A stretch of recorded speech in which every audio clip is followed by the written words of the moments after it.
Bom dia, pessoal. Gente, vamos lá, pessoal. Agora ficou pouco. Depois eu deixo um minutinho no final para vocês terminarem. Eu vou precisar da atenção de vocês agora. Pessoal, hoje a gente vai terminar a Revolução Russa e vamos já começar falando do pós-guerra. A gente vai falar do que aconteceu nos Estados Unidos no pós-guerra e o que vai acontecer na Europa, né? O surgimento dos regimes totalitários. Isso aí a gente vai ficar para outra aula. Hoje, basicamente, a gente terminar, que a gente iniciou na aula passada, a Revolução Russa. Tá? Bora lá, vamos fazer um breve resuminho para a gente ficar a par do que aconteceu. A União Soviética, eu já estou lá na frente. A Rússia, pessoal, ela tinha um sistema absolutista. O que é absolutista mesmo? E era o czar. E ele tinha uma aristocracia ali, são os nobres, aquela galera que tinha terra, e eles que comandavam a questão política. Eram eles. Eu precisava de um cara para chefiar o exército. Eu ia lá e dava para um nobre. Eu preciso de alguém para cuidar das finanças. Eu ia lá e dava para outro nobre. Quem cuidava da parte política eram esses nobres, esses donos de terra, esses ricos. E o rei ali, como sendo o principal ponto da política. A população, muita miséria, muita pobreza, muita desigualdade. Esse era o contexto da Rússia. Esses trabalhadores começaram a se organizar, sindicatos, grupos, lá na frente vai surgir os soviéticos, né? E tinha uma burguesia que estava chegando na Rússia, uma burguesia detida, de investimentos estrangeiros, uma burguesia que utilizava muito da mão de obra barata dos russos. Os russos eram o país que mais populoso da Europa. Era esse o contexto. Veio a guerra. A Rússia entrou despreparada, sua indústria, praticamente ela não tinha indústria, quem tinha indústria eram as outras nações. Ela não tinha uma tecnologia, não tinha estudo, não tinha nada. Ela entrou na força, na coragem, no número de pessoas. Começou a perder territórios. Tá? A Alemanha foi para cima, mas a Alemanha se concentrou mais em França. Então ficou uma guerra, porque os russos passaram a ter problemas de alimentação, a gente começou a morrer de fome. Diversos problemas começaram a acontecer quando a gente pensa em fome, miséria, desigualdade, descontentamento. E o ruim que pode vir começou a acontecer na Rússia durante esse período da guerra. E o czar continuava na guerra. Tá? Ele começou meio que a ver que o trem estava ficando... Bom dia. A pressão sobre ele foi aumentando, ele continuava na guerra. E a gente chegou em 1917 com a Rússia em colapso. Era um colapso, tá, pessoal? Esse ano, em 1917, a Rússia estava em colapso. Econômico, financeiro, social, tudo de ruim que a gente imaginava funcionar. Foi igual eu falei para vocês, a galera estava quebrando igrejas para ir comer vela de fome. Era esse o nível da fome na Rússia nesse ano aqui. Tá? Então, em fevereiro, velho, o povo perdeu a paciência. Ocuparam as fábricas, eles pararam todas. Uma greve muito forte. Oficiais, o Ministério disso, o Ministério daquilo, os caras ocuparam, tá? E controlaram os transportes, trem, rodovias, o que tinha, eles controlaram, eles chegaram a tomar. O país travou sobre protestos. A pressão, só que eles fizeram a primeira leitura, que a culpa era do czar. Essa ideia era uma responsável porque ele era um absolutista. Só que as ideias do czar deveriam ser mudadas, né? E eles fizeram uma mudança, o czar era pedido, pede para sair, né? Pede para sair, não, ele sai com ele. Tá? E quem assume o poder, pessoal, vai ser monarquistas, revolucionários. Essa galera aqui, os monarquistas, é que vão ter o primeiro poder.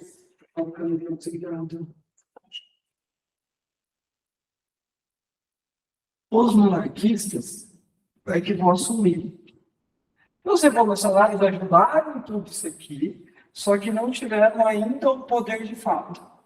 Aí começa-se O governo provisório. Governo provisório porque tiraram o rei. Tá? Esse cara aqui caiu. Czar cai, começa o governo provisório. A anistia a perseguidos políticos. O que é uma anistia, gente? Perdão. Perdão. Então, aquelas galera que falavam mal do czar na época do absolutista, que ele perseguiu e foi embora, essa galera que voltou para a União Soviética. O Lenin vai ser o principal nome, tá? Voltou bastante gente, tá, pessoal? Mas aqui para a nossa aula, o mais importante é esse cara aqui. O Lenin. Tá?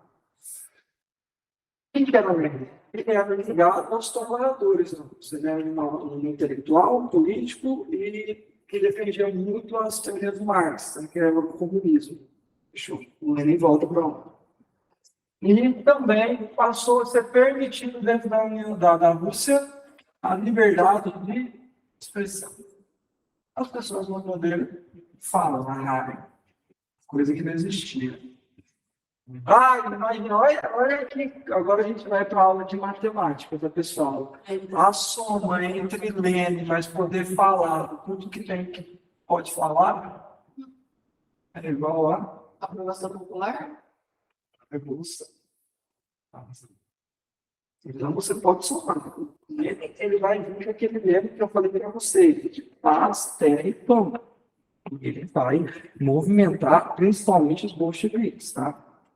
Aí ele vem com as teses, o Lenin já propôs de cara aqui. Ó. Vamos lá. Nacionalização dos bancos. Todos os bancos deixam de ser privados e passam a ser do Estado. Ou seja, pessoal, é uma estatização. Imagina, todos vocês são bancários, ganham dinheiro para caramba, vocês são donos de bancos. Agora o Estado chega e fala, a partir de agora o banco de vocês é do Estado. Ele vai controlar a economia com esses bancos, é o Estado. Essa era a tese dele. Tá? Controle das fábricas pelos operários. Mas aquele cenário de, tipo, todo mundo tá falindo, para eles não era bom também? Aliás, bom não, menos ruim. Porque está tudo na merda, né? Puxa lá. Tipo, porque se implantar isso no Brasil, tem muita gente que vai sofrer, porque realmente tem pessoas ricas, né? Mas agora lá parece que está todo mundo na merda, né? Esses bancos aí, pessoal, é a base econômica, né? A pessoa, às vezes, aquele cara tinha uma economia guardada, que estava doente. Então, era uma base, uma garantia. Ele falou, não, vamos estatizar. Porque os bancos ganham muito dinheiro do povo, cobrando muito juros, não sei o quê. Então, vamos transformar o banco em algo público, onde o banco tem que servir ao povo. E não a interesses capitalistas de ficar ganhando dinheiro em cima do povo. A ideia da estatização, quando a gente pega os pensadores do comunismo, não é acabar com o capitalismo. É o fim do capitalismo. O que é o capitalismo? É um sistema onde o lucro é o mais importante. E o socialismo, nas teorias de Marx, eles dizem que o mais importante é você trazer dignidade ao povo. Então, não tem como ter as duas coisas. A pessoa ganhando bilhões e todo mundo vive bem. Ele falou que para você trazer a dignidade para o povo, essas pessoas que ganham bilhões têm que parar de ganhar bilhões. E o único meio que o Marx entende na teoria dele é confiscando os meios de produção. Ou seja, pegando os meios de produção, porque são os meios de produção que geram desigualdade. Onde o dono ganha muitos bilhões e o trabalhador é totalmente explorado. É isso que o Marx. É claro que o Marx escreveu isso num texto do século XIX, onde não existia esse trabalhista, onde o trabalhador era muito explorado. Tá? Agora a gente, entrando no contexto de hoje, muito das lutas, né, que a gente tem hoje, né, trabalhistas, a gente está tentando achar um meio de trazer a igualdade, combater a desigualdade, no caso, sem acabar com o capitalismo. Né? Porque o capitalismo é como se fosse um vício. Mas acho que é impossível. É muito difícil. É muito difícil. Mas, vamos começar um debate mais para a área de sociologia e filosofia, né, gente, sobre esses assuntos. Mas vem para cá, então. Controle das fábricas pelos operários. Quem que era, segundo o Lenin e o Marx? Os operários eram os explorados. O lucro das fábricas ficavam com essas burguesias estrangeiras. confiscou as empresas e agora os operários que vão tomar conta, tá? Resolveu o problema da desigualdade aqui. Confisco das terras para camponeses. As terras eram de quem? Oi? Não, dos nobres, não era? Aquela galera, aquela aristocracia que tinha as terras. Então, agora eu vou pegar a terra desse nobre que não faz nada, não fez nada, só explorou os camponeses. Agora os camponeses que se viram na terra. Deu um pulmão. Foi, vamos dizer assim, uma reforma agrária é um upgrade. Entendeu? Imagina você chegar aqui no Mato Grosso hoje, pegar todas as fazendas que tem seus fazendeiros, seus donos, falar assim, não, a partir de hoje essa fazenda não é de você. Então, agora a gente vai pegar todas as pessoas que trabalham nessas fazendas, fazendas que vão cuidar. E vão dividir de forma igualitária ao lucro da safra. É isso que ele fez. E naquela época, como não tinha trabalho mecanizado, essas fazendas, né, que seriam fazendas, essas terras de nobres, eram milhares de trabalhadores. Milhares. Ele falou, não, talvez distribuição. Ao invés de um cara ficar com os bilhões aqui dessa terra, vamos pegar, vamos dar essa terra para o povo e o povo vai rachar esse dinheiro no deles. A cabeça do Lenin era essa, né? Pessoal, isso é comunismo. Tá? Isso é comunismo. Comunismo é a palavra comungar. Comunidade. De comunidade, de divisão. Então, não pode ter um termo muito e um monte não ter nada. Isso não era igualitário. Então, as teorias comunistas, né, vai ter que ser essa divisão. Tá? O Lenin dizia que o poder político tinha que ficar na mão dos soviéticos. Por quê? Porque os soviéticos é quem estavam do lado do povo.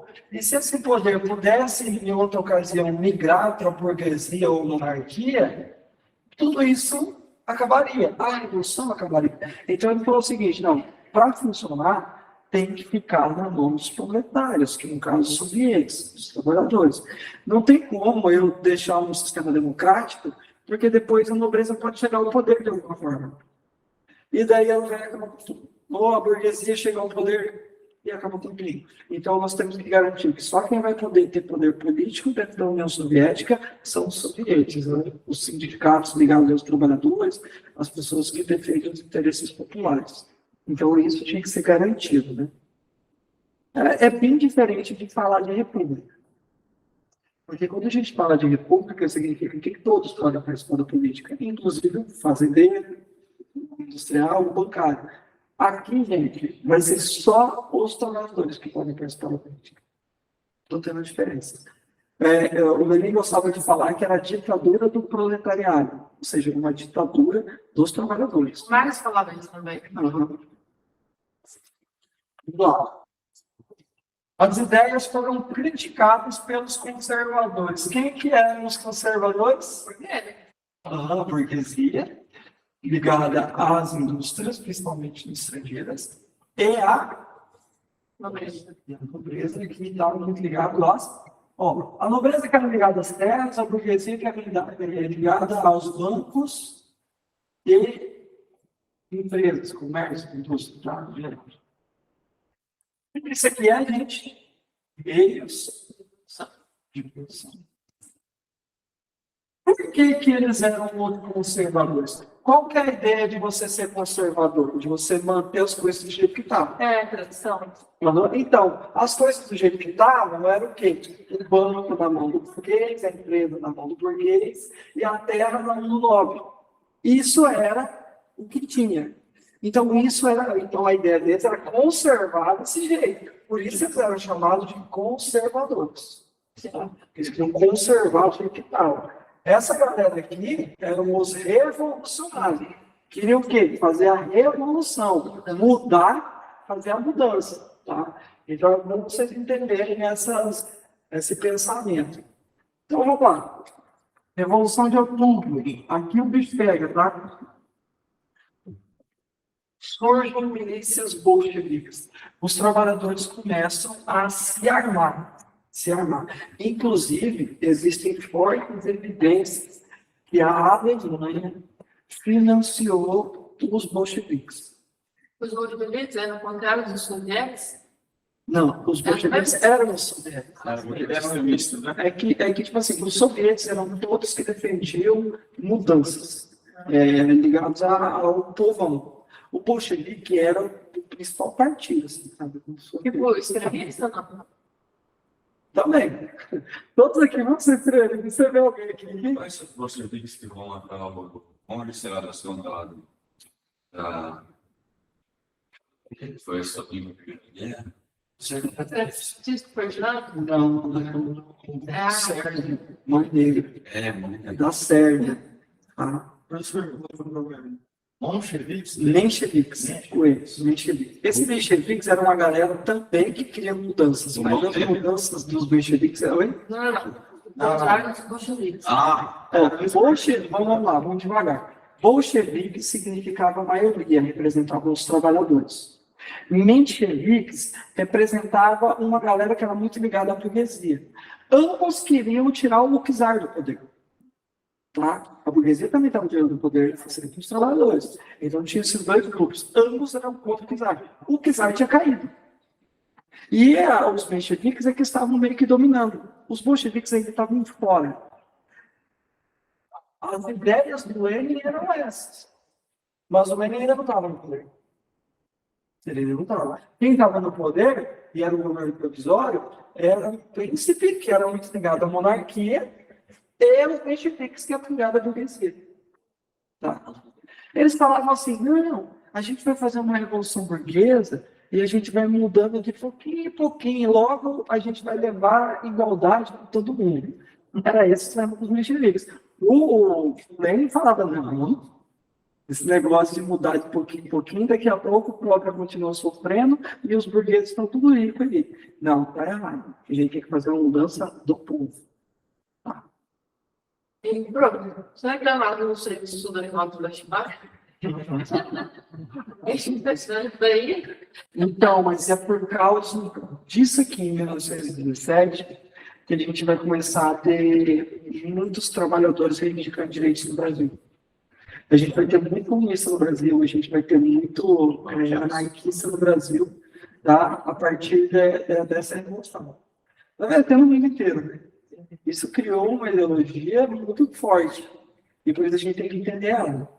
A gente precisa mais crédito para a Revolução Francesa, né? Mas isso ainda é importante. Né? A Revolução Francesa é tão importante. Eu falo que em história a gente tem 3 revoluções que a gente tem que entender. A Revolução Neolítica, que é o momento que aprende agricultura e criação de animais, e isso muda a vida dele nessa ponte.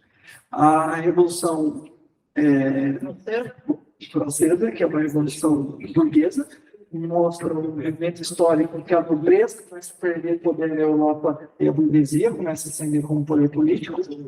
Depois nós temos a Revolução Industrial, que é essa mudança econômica que a burguesia vai trazer, e vai acabar com as instituições feudais, etc., e vai com um modelo de desenvolvimento econômico capitalista. E essas 3 é importantíssimas. Aí depois entraria a Rússia, mas a Rússia não foi uma revolução que se consolidou. A ideia da Revolução. As ideias ficaram, os países tentaram e tentam e debatem isso até hoje, mas não foi uma mudança radical. Hoje não está o mundo inteiro aderindo a essa ideia. Mas foi vamos dizer assim, uma tentativa. A gente não sabe, porque as mudanças históricas às vezes demoram 250 anos.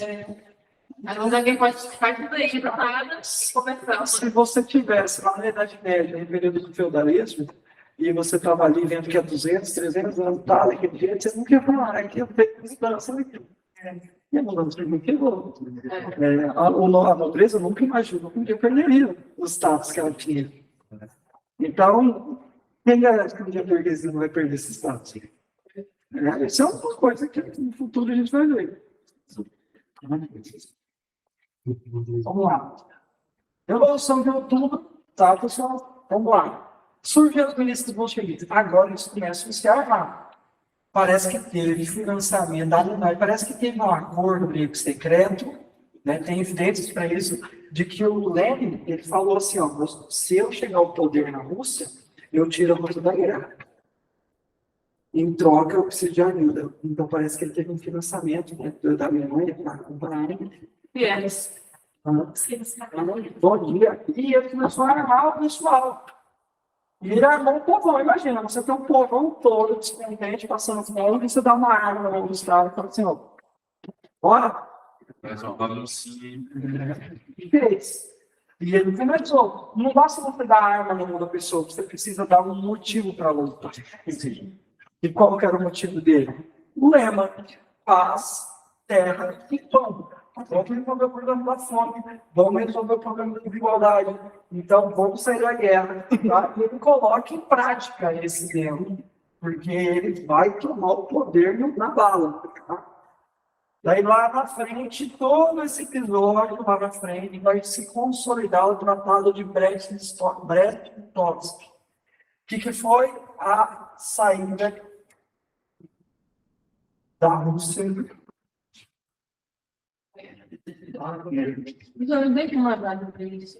Oi? Esses nomes é difícil. Mas, mano, Litovsk, lembra de vodka. Vodka lembra de russo. Já fala muito. Mas aí você vai ver o contexto ali, você vai ver que é o contexto de Primeira Guerra, nome russo, no você opa, né? Você sair do conflito. Então você tem que tentar fazer esse tipo de analogia para te ajudar na hora, tá? Vamos lá. É óbvio que essa galera aqui, ó, que tinha os meios de produção e perderam por causa da estatização que foi feita, não iam ficar quieto. Começa uma guerra civil. De um lado, temos o Exército Vermelho, os bolcheviques, que são os trabalhadores. Do outro lado, nós teremos o Exército Branco, que são os mencheviques, monarquistas, burguesia internacional. Tá? Então, agora nós temos aqui os trabalhadores, que é o povo. Olha que doideira. Trabalhadores, povo, contra a galera monarquista, que era a galera que tinha as terras. Os mencheviques, que era uma galera que defendia a burguesia internamente da Rússia, tá?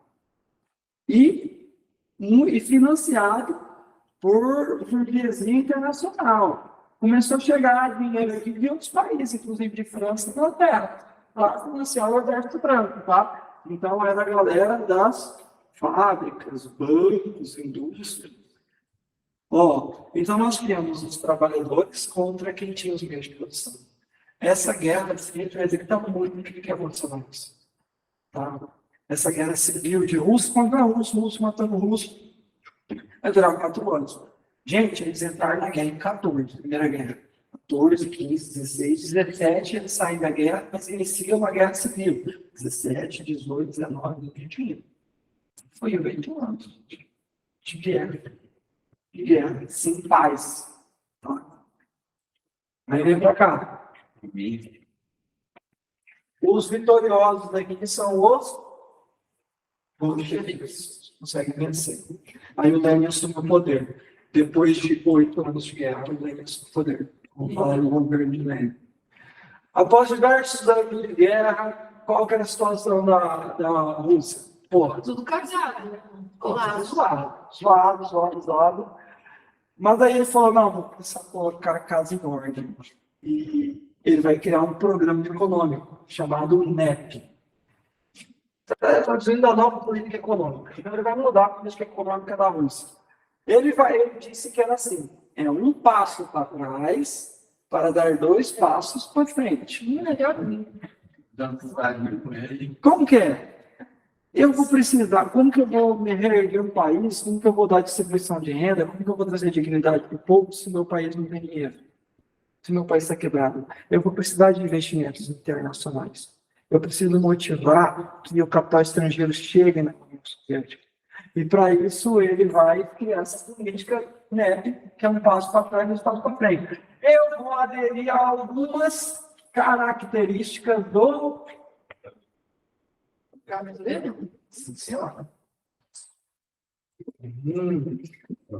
Ai, Eita, ai, esse ferro aí.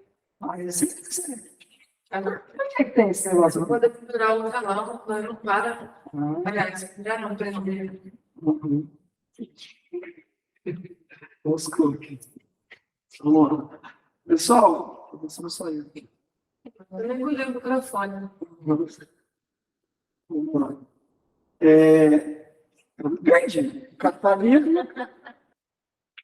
Estamos no cap... Então, ele queria criar um comunismo, mas ele viu que ele precisava do capitalismo.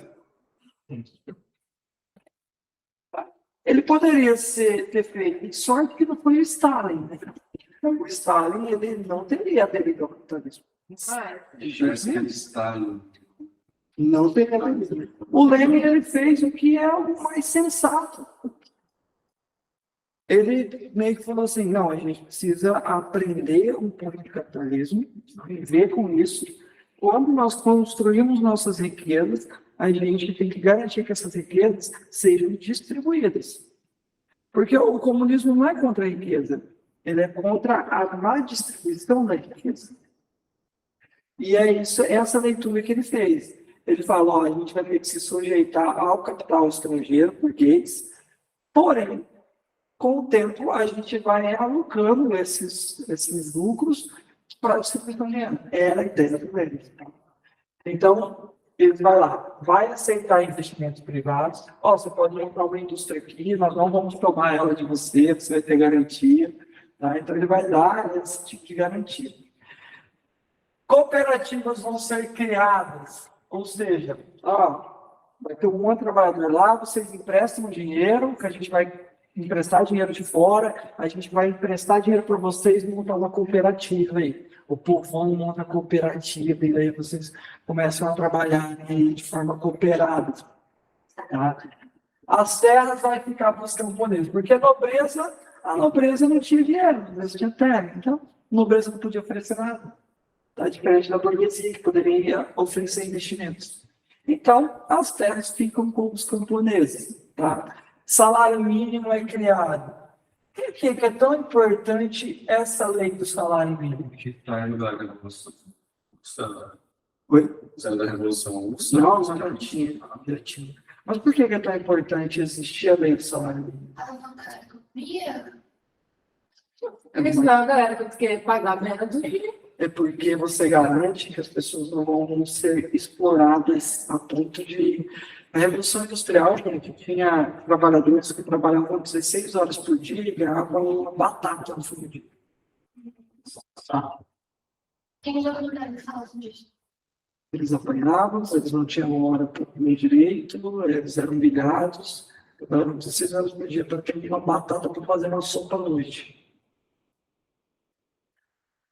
Com a lei do salário mínimo, a ideia do salário mínimo, e aí que gera debate, é que seja uma renda que possa dar dignidade para o trabalhador, que ele possa pagar, por exemplo, um aluguel dele, pagar um gás, comprar comida, comprar material escolar do filho dele, que esse salário mínimo possa trazer toda a dignidade para aquela família. Essa é a ideia do salário mínimo. Tá? Por isso, ninguém deveria receber menos que o que seja o básico para te trazer dignidade.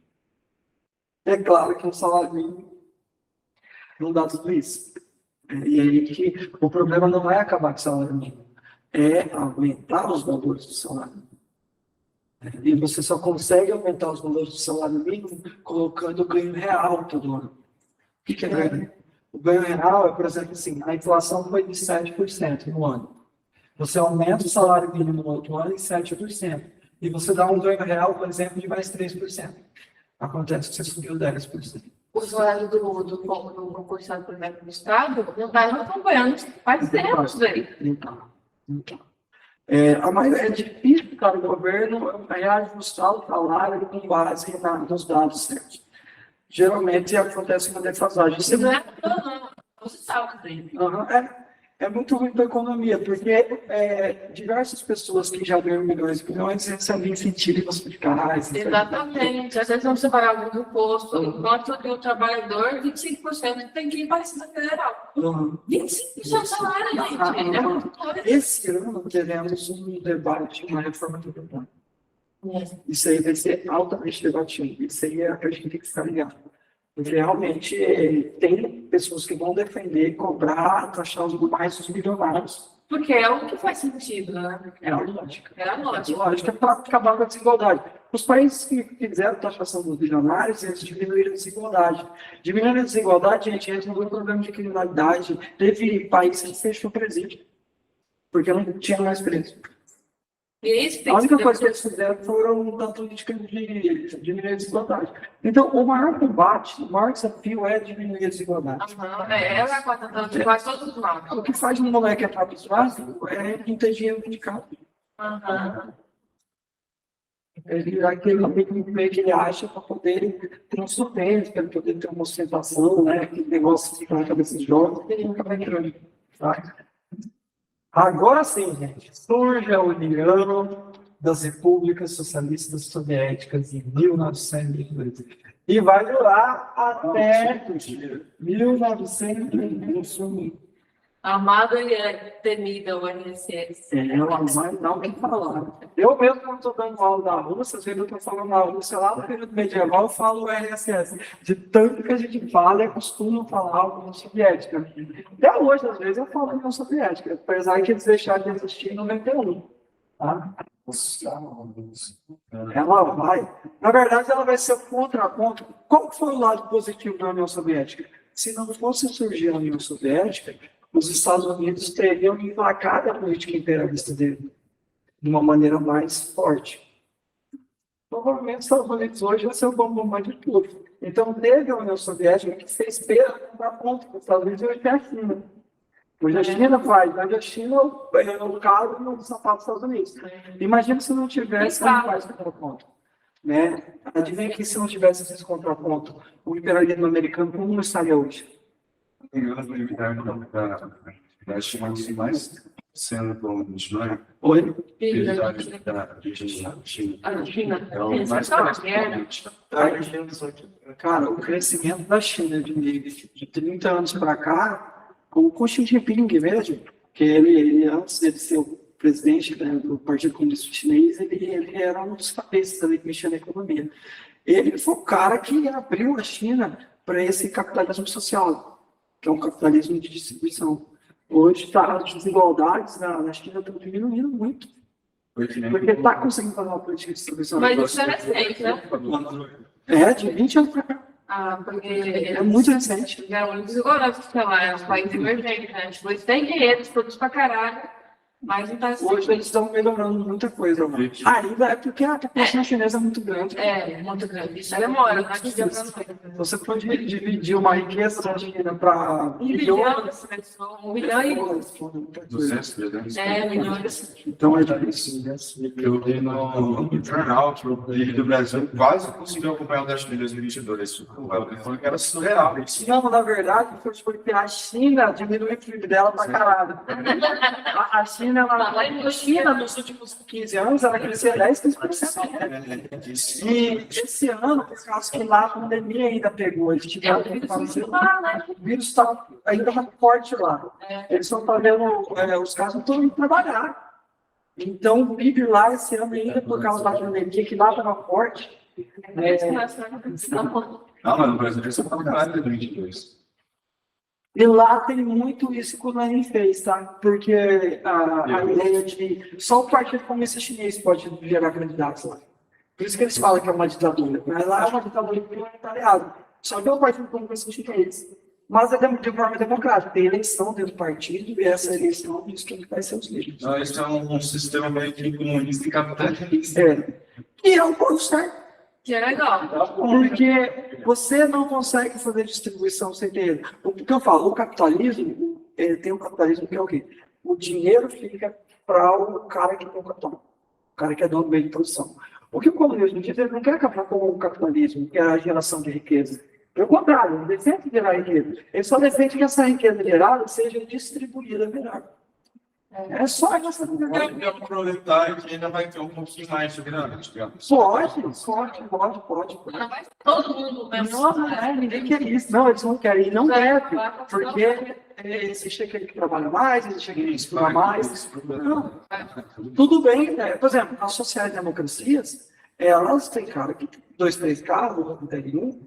Só que na hora que os filhos dos dois vão para a escola, eles têm a mesma condição. É a mesma escola. É a mesma escola, tudo igual. É tipo a Noruega, é a mesma escola que filho de rico e filho de pobre frequentam. Deve tipo, educação para todos.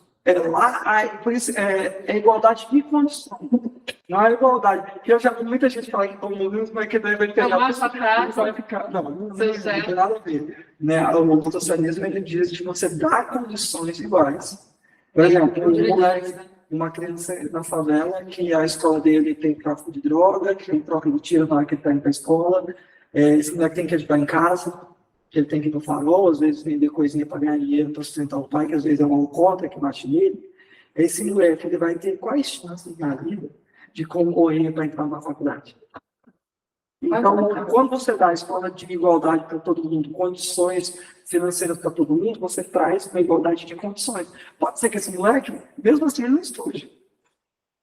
Assim como o filho do rico lá também. Mas a chance vai ter. Mas ele vai ter oportunidade. Então, o debate é a oportunidade de condições. É que essa riqueza seja distribuída. Então, o nosso debate não é de capitalismo e comunismo. O nosso debate é como que a gente vai distribuir as nossas riquezas. Isso é muito interessante, só que a única coisa que me pega assim é porque quem vai me garantir que a pessoa que estiver no poder vai fazer isso de verdade, não se corromper. Muito capital na mão do Estado. Em tese é bom, A entendeu? democracia. Porque se é o coletivo que está dando as ideias, então a gente está fazendo... Não pode ser um comunismo ditatorial, né? Tem que ser algo democrático caminhando para a igualdade. Né?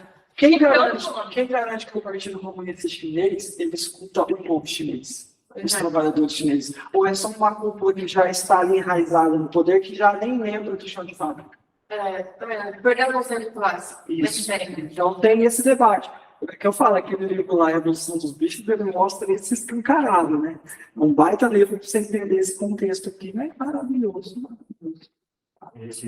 Professor, sabe que esse ainda não ajuda com esse problema muito bem? Pode. A diferença entre o socialismo e o comunismo. Que um é mais extremista e o outro não, mas não é qualquer O coisa. socialismo vem de uma sociedade de divisão. Por exemplo, políticas públicas são políticas sociais. Então, a Revolução de uma política social é uma característica da política do socialismo. O comunismo já é quando você faz o que está na China, onde tem um partido só que vai ter todo o poder.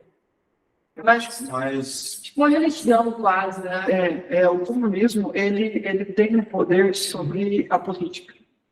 No socialismo, você pode colocar ele dentro de uma democracia, no socialismo. O comunismo não. O comunismo ele tem que ser ali. Pode depois, por exemplo, entrar um cara que defende interesses dos bancos do poder. Aí acaba e deixa esse comunismo. O comunismo da extrema esquerda, vem cá, o comunismo da extrema esquerda defende isso aqui, ó. E ninguém tem meios de produção. Você pode ter tua casa, você pode ter teu carro, mas você não pode ter uma indústria. Você não pode ter um banco, você não pode ter uma fazenda. precisa do Estado dele. Tem que ser do povo. Né? Do povo. A lógica é que seja do povo. Do povo. Que todos os recursos, todos os produtos... Imagina que na Mutum, se todo o lucro da soja, o lucro da BRF fosse todo para a prefeitura revertesse em educação e em saúde. Essa é a ideia do comunismo. O ruim é apoiar na prática. Porque quem vai ser o cara que vai estar dentro da prefeitura e que vai realocar essas riquezas? Vai passar. Não, mas no comunismo não é querer. A empresa não é. A empresa é confiscada. Irmão, o papel sai. Agora a empresa é pública. E, tipo assim, não respeita a propriedade privada. O extremo, quando a gente fala da esquerda, extrema esquerda, que é o comunismo, ela não quer propriedade privada dos meios de produção. Já não sabia que era diferente. No caso aí, acho que eles também implantavam esse Uma outra setor, quando entra, ele começa o mundo interno. Só que lá ainda eles estavam no sistema feudal quando aconteceu isso. Foi na década de 40. A China, mano, o país que mais se desenvolveu em menos tempo. Os caras, Cara, eles entram na história e escutem o que eu vou te falar. A China, ela ainda está começando. Quando ela resolveu os problemas sociais dela, por ter uma população muito grande, hoje ela quer ter mais população que a China. A China já está começando a controlar a natalidade dela. A China está caminhando, sim, para muita coisa boa. Pela mão do Já tem um potencial. a longo prazo, sim, eu acredito que vai vir muita coisa bacana dentro da China. E como é que, então, se vai ter a diferença do cara que estuda mais, o cara que ganha mais, eles trabalham mais, por que a divisão de tela vai ser igual entre eles, nos casos assim? Porque, pelo comunismo, pelas ideias que o que gera desigualdade são os meios de produção. Então, o dono do meio de produção, ele vai ganhar muito mais. Não é que ele ganha mais, ele ganha muito mais. Imagina, quanto que ganha o dono do BRF? Imagina o dono. Milhões. Bilhões. E quanto que ganha o trabalhador do BRF? Salário mínimo. Então, essa diferença é que não pode ter no comunismo. Entendeu? Nada de ter um cara ali que vai supervisionar e que vai ganhar mais que os outros. Mas, por exemplo, o dono estão ganhando 5 mil, que ele ganha 10. Não tem perigo. Não tem perigo, não tem problema nenhum. O problema é caras que ganham bilhões e pessoas que mal podem pagar suas contas. É isso Ou que... até que não tem salário nenhum, que passa fome, né? E é isso que o comunismo combate, essa diferença. Absurdo. E quando a gente fala disso, as pessoas confundem de classe média, alguém que ganha 15, 20 mil reais. Não é assim, não. É de quem ganha o cara que ganha 20, 30 mil por ano, pro capitalismo, ele é uma classe baixa, ele é pobre. Exatamente, ele está muito mais perto de quem não ganha nada do que quem ganha milhões. Só que tem isso. Então, qual que é a ideia? A galera está achando que se vier o comunismo, ele se distribuir a riqueza do Brasil, as pessoas vão começar, tipo assim, vai acabar com um monte de rico e vai começar a ter um monte de gente com salário dobrado. Não.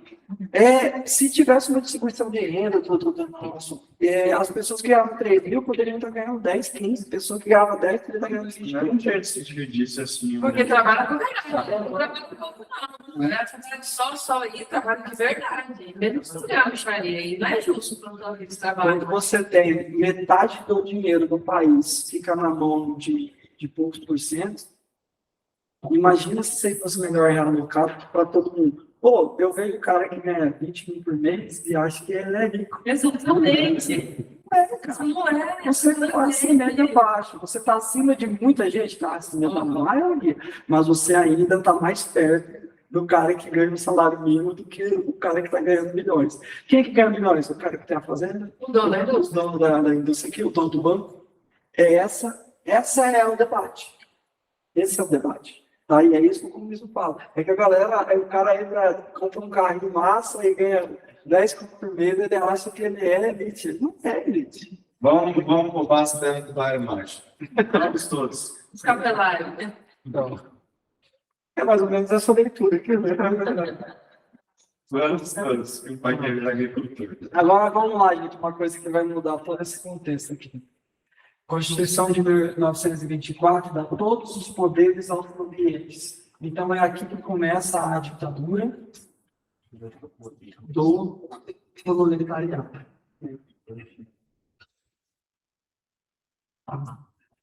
Vamos lá, aí o Lenin morre, no mesmo ano. E 2 pessoas, o braço direito do Lenin se candidata dentro do partido, porque tem uma democracia dentro do partido. E do outro lado, um cara chamado Stalin, que era chefe da propaganda soviética. O Stalin consegue derrotar Trotsky, passa a perseguir o Trotsky, que foi. Depois de perseguido, na década de 40, o Trotsky vai ser morto lá no México. Ele estava lá no México, a KGB vai matar o Trotsky. Grandiosa KGB. O Trotsky é um cara que estava tentando levar à frente a política do NEP. O Stalin, que ganha, acaba com o NEP. Ele quer o comunismo. O comunismo mesmo. Mas no comunismo, o comunismo não vai ter daí os... Tipo, a diferença não vai ser tão grande assim. Só que do governo Lenin de 21 a 24, já tinha recuperado a economia. Quando o Stalin assume, a economia da Rússia já estava voando. Por 2 motivos. Primeiro, que a economia do mundo estava no chão por causa da guerra. Segundo, por causa da crise do neoliberalismo que iria acontecer pouco mais depois. Entende? Os Estados Unidos não vai regular a crise de 29, qual vai ser o único país que vai continuar crescendo em meio a esse mundo que estava sofrendo aqui? Só a União Soviética. A União Soviética vai continuar crescendo enquanto os países capitalistas vão todos pedir esmolas. Tá, mas vai continuar crescendo porque esse Stalin assumiu, né? Se ele tivesse continuado Lenin, Poderia ser que a Rússia sofresse um pouco da crise. Eu acredito que não, por ela ser totalmente estatizada, ela ia sofrer menos. Quem sofre com crise de capitalismo são economias que têm a tua economia voltada à privatização. Porque daí começa a quebrar empresa, começa a quebrar banco e daí começa a perder geral. Quando você tem um país com um governo bem estatizado, o governo consegue manter. O Brasil é meio Leila, né? O Brasil já foi mais. Tanto é que a crise de 2008, o Brasil tinha uma estatização até considerável. O Brasil sofreu um pouco com a crise de 2008. Né? Hoje é menos. Até que o Lula falou, não, vai ser só uma maravilha, lembra que o Lula falou isso aí? E realmente o Brasil não sofreu aquela crise. Por quê? Porque tinha muita empresa estatal. Hoje já privatizou muito delas. Né? Já vendeu muita coisa. Vendeu muita coisa. Petrobras, O Lula também pegou um governo muito bom. Estava com a economia muito boa. Isso tudo Quem? né?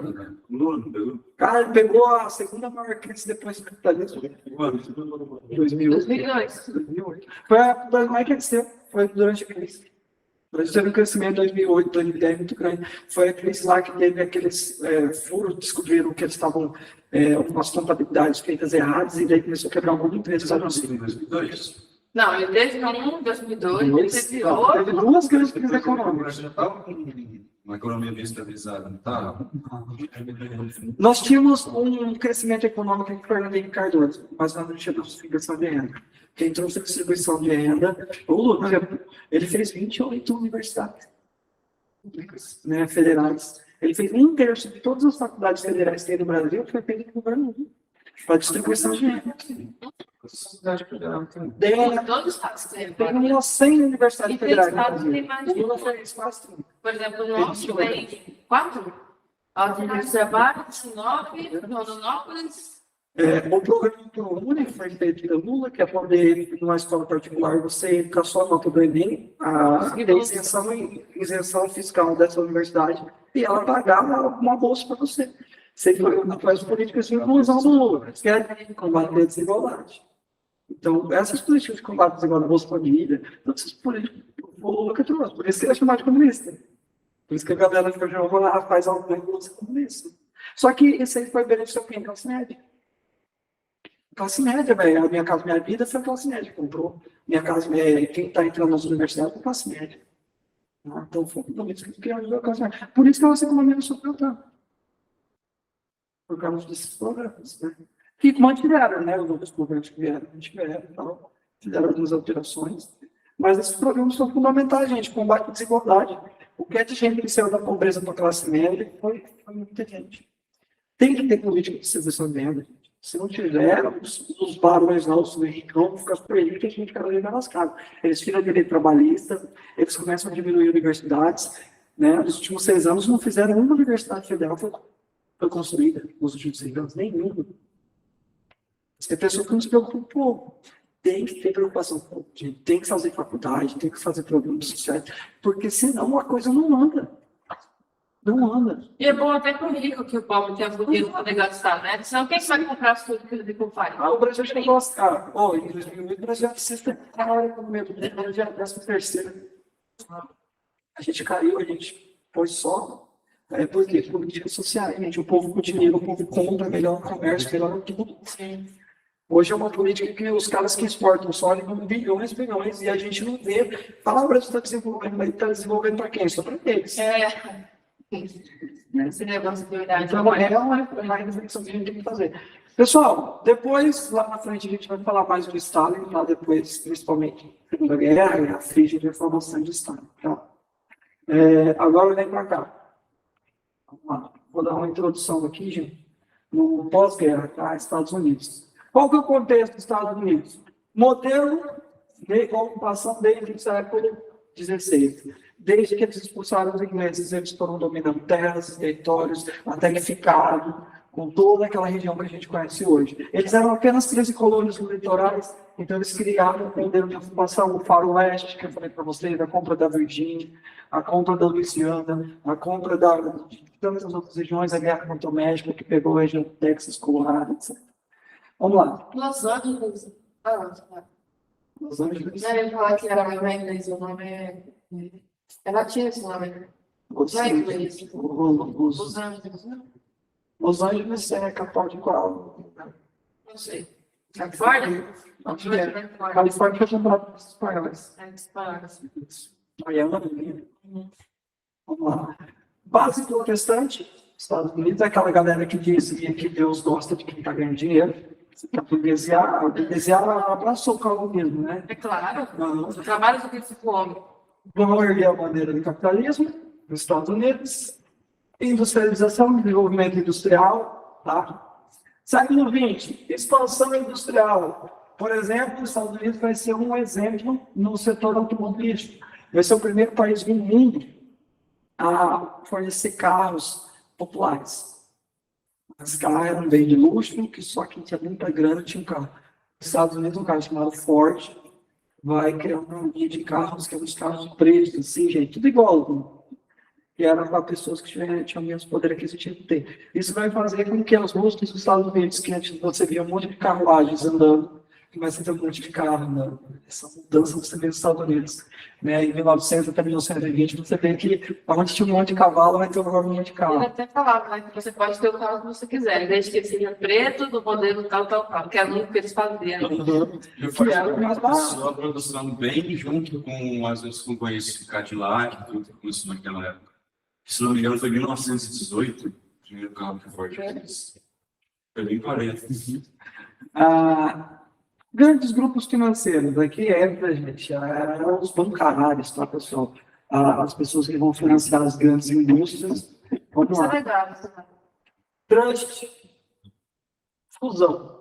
Duas grandes empresas se unem para não ter competitividade, para não ter que ficar baixando o preço para ganhar mercado. Mas isso é ruim, né?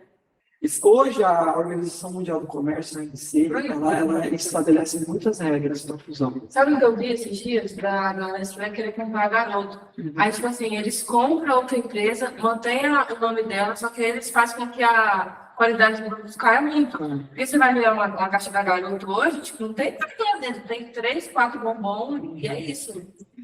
E aí isso é ruim Tipo assim, eu acho que, se não me engano, para você poder fazer um trust hoje, você tem que ser um país onde você não vai monopolizar. Aí depois juntar duas empresas, mas tem mais 4, 5 concorrentes. Pois é. Tipo a Coca-Cola. Coca-Cola não, muita coisa, né? Oi? Seria um exemplo da Coca-Cola? A Coca-Cola vai entrar em holding. É. Porque ela comprou. Adquire a empresa do nós. Deu para. Está entendendo? Ela compra as menores para não dar chance deles crescer. Continua vendendo ali. Naquela região, fica ali. É a Coca-Cola que ele está mandando. Não deixa se tornar um concorrente potencial. Não deixa chegar ao ponto de um dia ela precisar fazer um trust. Tá? E, por último, o cartel. São acordos para manter preços. Ó, você só vende para lá e eu só vendo aqui. E assim você mantém o preço que você quer lá e eu mantenho o preço que eu quero aqui. Porque se eu for lá e você for aqui, nós temos que concorrer nos preços. Você vai baixar preço. Então vamos fazer um cartel, cada um cuida de uma zona, cada um coloca o preço que quer. Tipo, sabe? Pode ser. Pode ser. Hoje tem Cartel é crime. Aqui no Brasil. muito posto de combustível faz cartel. Aham. E se a gente denunciar. Quando vai ter uma alta do combustível, eles aumentam um pouco mais do que deveria. Aí todo mundo aumenta igual. Todo mundo acha Aham. que vem as refinarias que cobram mais caro. É claro, gente, diante de tudo isso aqui, veio o imperialismo que a gente falou, né, em aulas passadas, que os Estados Unidos têm o poder e a hegemonia sobre os demais países para benefício próprio. Até hoje, os Estados Unidos é super imperialista, né, velho? A China, ela fez um acordo, para você ver como que é a coisa, né? A China, ela fez um acordo com a União Soviética. Ela vai continuar comercializando com a União Soviética. Aí os Estados Unidos pegou e falou, não, você não pode fazer isso. Aí a China falou, por que não? Não, porque Eu falei, não, mas é nosso parceiro, conversando, a gente vai ficar conversando. Aí saiu um burburinho de que talvez a China ia oferecer armamento para a União Soviética. Olha só eu para a União Soviética. A Rússia. Aí os Estados Unidos, não, você não pode mandar armamento para você. Aí os chineses, você está mandando armamento para a Ucrânia, por que eu não posso mandar armamento? Por que vocês estão ganhando dinheiro lá na Ucrânia e não posso ganhar dinheiro na Rússia? Tá esse embate, cara. Tá esse embate mesmo. Os chineses estão ali, tipo, um pezinho ali na guerra também. Né? Mas é o quê? Isso é ação imperialista. Pô, onde já se viu você vender arma? Quem vende arma é eu. Deixa só eu vender arma para o meu parceiro, que o meu parceiro tem que ganhar a guerra. Você não pode ir lá, porque daí vai que meu parceiro perdeu a guerra. Isso é imperialismo, gente. Os países não estão ganhando, mas eles estão ali. Né? Vendendo, fazendo negociados, e isso é imperialismo. Os Estados Unidos estão ganhando guerra do Golfo, guerra do Iraque, guerra no Afeganistão. Eles fizeram isso. Mano, eles invadiram o Iraque, tiraram o ditador, né, que tinha lá, em nome de armas químicas, porque é proibido a arma química. Não acharam nenhuma arma química. Pois é, isso não foi comprovado. E Não. eles continuaram lá, subindo. Eles libertaram a oposição desse ditador, chamado Saddam Hussein, libertaram a oposição, a galera do Saddam Hussein prendeu. Sabe quem que essa oposição que os Estados Unidos libertou virou? Estado Islâmico. Que passaram a matar um menino aqui, gente. É, tem uma que é, você corta uma cabeça e só em dois lugares. Aí a situação lá ficou ficou bem pior, né? Porque com o Saddam Hussein tinha um monte de tortura à morte, mas quando veio o Estado Islâmico, eles expandiram essa tortura, essa morte, inclusive chegando ali na Síria.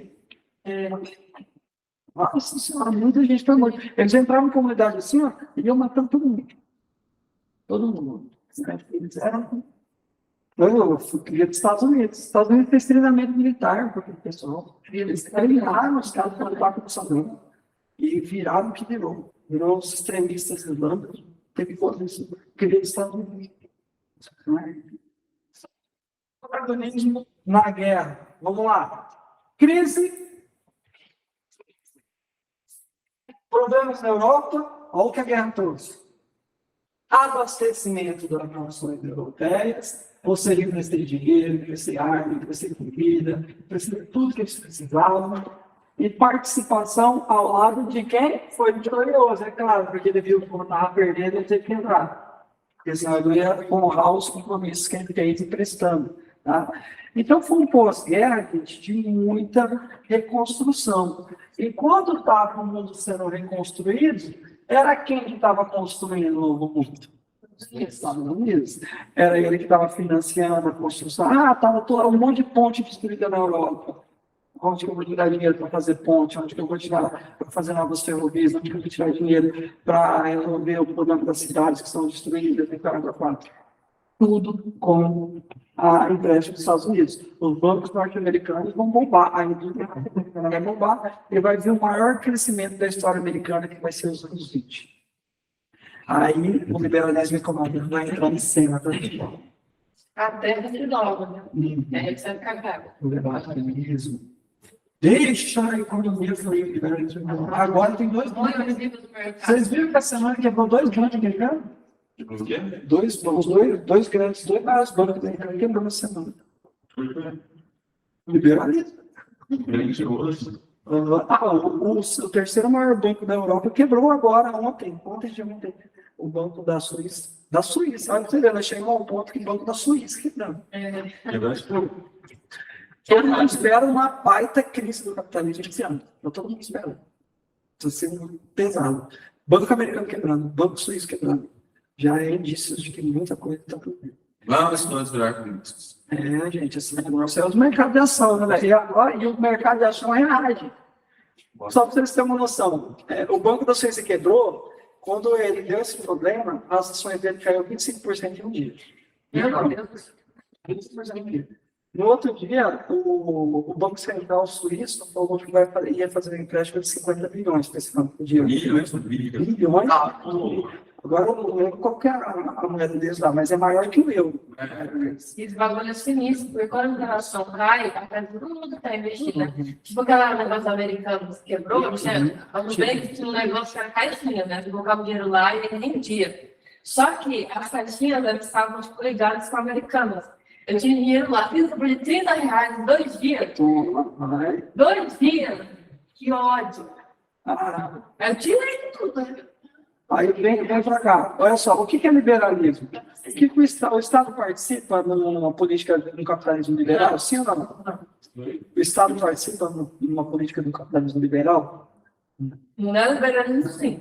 Falta tudo. O que aconteceu com o Banco Suíço, que era totalmente neoliberal? Ele estava em toda a Europa, tem esse nome. Ele quebrou e quem foi socorrer ele? Sabe? O Banco Central da Suíça, o Estado. Dinheiro do povo.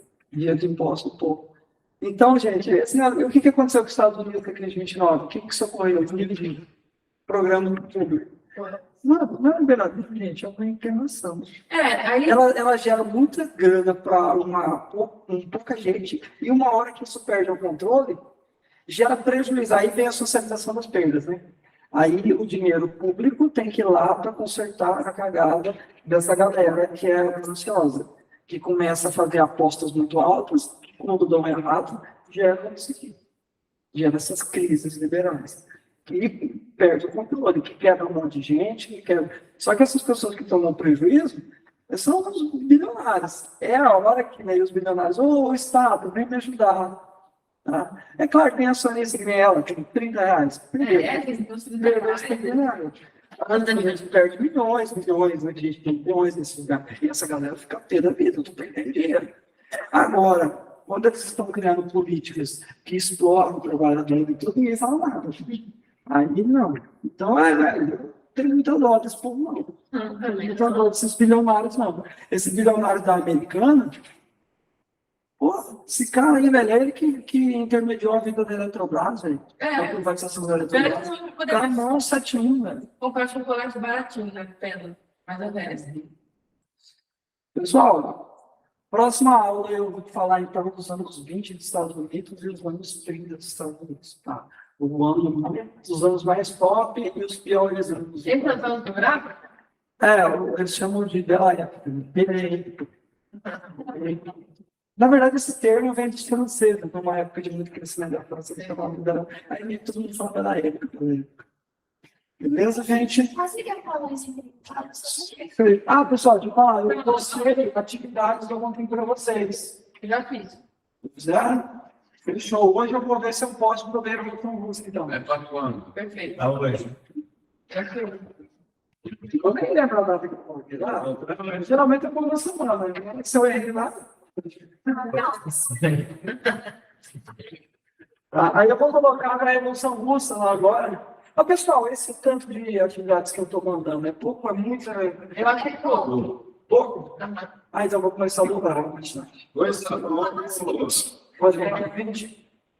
Mas eu ia começar mandando uma lista por semana, né? Então 20. Sim, fechou. Não. Aí você já entendeu. É verdade. É um dia.